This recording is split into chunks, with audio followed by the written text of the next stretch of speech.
Now, the fascinating thing is that some of these fundamental words which we've been studying throughout this program for the basic principle of nature or the basic reality underlying the world are words that have the meaning of a field. Let's take, for example, the word I introduced to you some programs ago, a term used in Buddhism, Sunya, which meant the void, the great faith, as it were, underlying the whole world. This has in it the idea of a field, in the same way that basic Chinese word Tao also has the idea of a field of forces, an area in which everything happens. Or again, the Hindu word Brahman, although it doesn't literally mean a field, it's also often symbolized by the idea of a vast inclusive space. And the direct connection of this with the idea of a field comes out in another Buddhist word which describes the entire universe. This Sanskrit word, Dharma, that means, well, law or function. Sometimes it means the Buddhist doctrine, sometimes it means a method, but you could say Dharma in this particular context means fundamental order of the world. And so the expression meaning universe is Dharma Dhatu. And this Sanskrit word Dhatu is usually translated realm. But it has the idea of a field, especially when you see its Chinese equivalent, which is written this way. And here we have the character at the top actually means a field. And the bottom part of the character means a shellfish. But think of something like a clam with two shells and giving one the idea of inclusion or enclosing in. The enclosed within a field. This is Dharma Dhatu. And then in turn, in the field there is a structure. And the structure of the field is thought of as governing the formation of the universe. You may remember that in the last program, I gave you a particular Chinese word which meant the basic pattern or order of the world. Do you remember this word, which is pronounced Li, and which had as its original meaning the markings in jade, the fiber in muscle, or the grain in wood? This word then designates the basic structure within the Tao, within the fundamental field of the world, and thus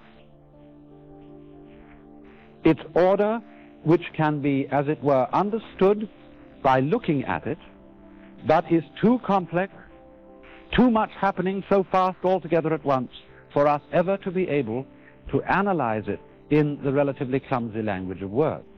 Now thus, you see, it seems to us that that order is enormously complex.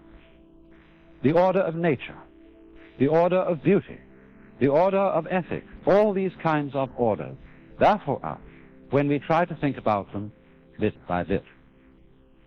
But actually, this order is only a complicated order when we try to think about it. I mean, it's very simple, isn't it, to drink water if you put it in a cup or a glass and toss it down. But it would be extraordinarily complex if one tried to drink water with a fork. And in the same way, the world and the order of the world, the activity within the field, seems incredibly complicated to us when we try to translate it into thinking and into words. But this then is the fundamental Chinese Taoist and Indian Buddhist view of how the formations of the world arise. Not by a step-by-step process which can be put down in a line like the instructions for making the flower, but by something which happens spontaneously altogether at once.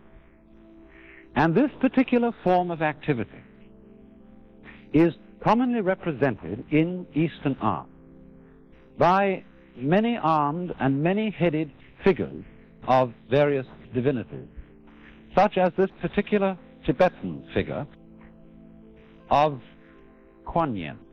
You know, Kuan Yin is sometimes known as the goddess of mercy, but actually Kuan Yin only became a goddess figure when it reached China. The original meaning of this figure is a representation of the power aspect of nature.